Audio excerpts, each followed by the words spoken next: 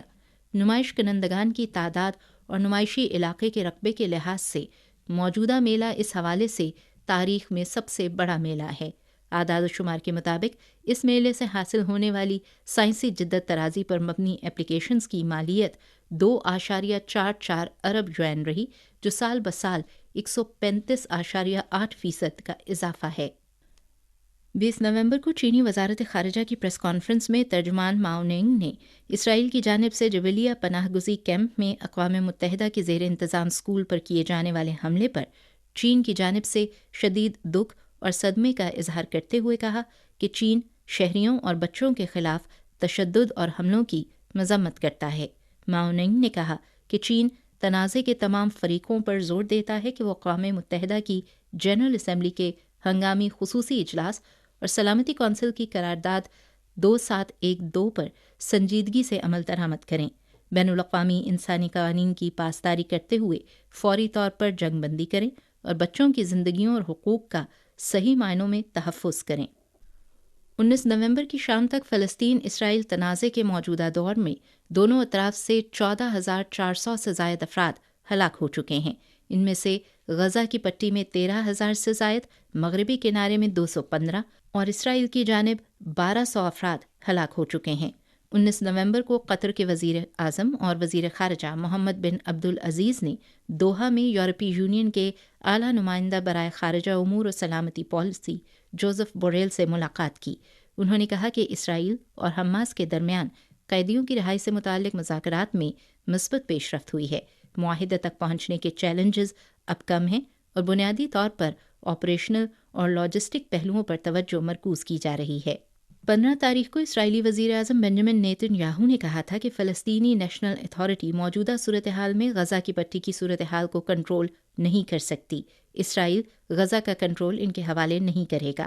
جنگ کے خاتمے کے بعد اسرائیلی فوج کسی بھی خطرے کا جواب دینے کے لیے غزہ میں نقل و حرکت اور کارروائی کرنے کی آزادی برقرار رکھے گی۔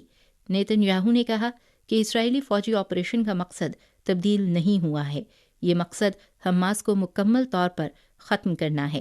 انہوں نے اس بات کا بھی اعادہ کیا کہ اسرائیلی فریق عارضی جنگ بندی پر صرف اسی صورت میں راضی ہوگا جب قیدیوں کو رہا کر دیا جائے۔ 19 تاریخ کو جنیوا میں عالمی ادارہ صحت نے فلسطینی غزہ کی پٹی میں مخالفت اور انسانی آفات کے خاتمے اور ہسپتالوں اور دیگر اہم بنیادی ڈھانچوں پر حملے کو روکنے کے اپنے مطالبے کا اعادہ کیا۔ WHO کا کہنا ہے کہ وہ شفا ہسپتال سے لوگوں کو فوری طور پر نکالنے کے منصوبے پر کام کر رہا ہے، جبکہ باقی مریضوں کو ہنگامی طور پر جنوبی غزہ میں ناصر میڈیکل سینٹر اور غزہ کے یورپی اسپتال میں ہنگامی طور پر منتقلی کی تیاری کر رہا ہے۔ کورین سینٹرل نیوز ایجنسی کی 20 تاریخ کی ایک رپورٹ کے مطابق شمالی کوریا کی وزارت قومی دفاع کے جنرل اکوپمنٹ ڈپارٹمنٹ کے ڈپٹی ڈائریکٹر نے اسی دن کورین سینٹرل نیوز ایجنسی کے رپورٹر کے سوال کا جواب دیتے ہوئے جاپان اور جنوبی کوریا کو جدید ہتھیار فروخت کرنے کے امریکی فیصلے کی شدید مذمت کی ہے۔ انہوں نے کہا کہ اس اقدام سے علاقائی تناؤ میں شدید اضافہ ہوگا۔ 19 نومبر کو یونیسیف نے کہا کہ سوڈان میں اس وقت تقریباً 19 ملین بچے اسکول سے باہر ہیں۔ جیسا کہ سوڈان میں مسلح تنازع جاری ہے، مزید بچوں کا تعلیم تک رسائی سے محروم ہونے کا خدشہ ہے، کیونکہ اسکولز جیسے بنیادی انفراسٹرکچرز کو شدید نقصان پہنچا ہے اور بڑی تعداد میں لوگ بے گھر ہو گئے ہیں۔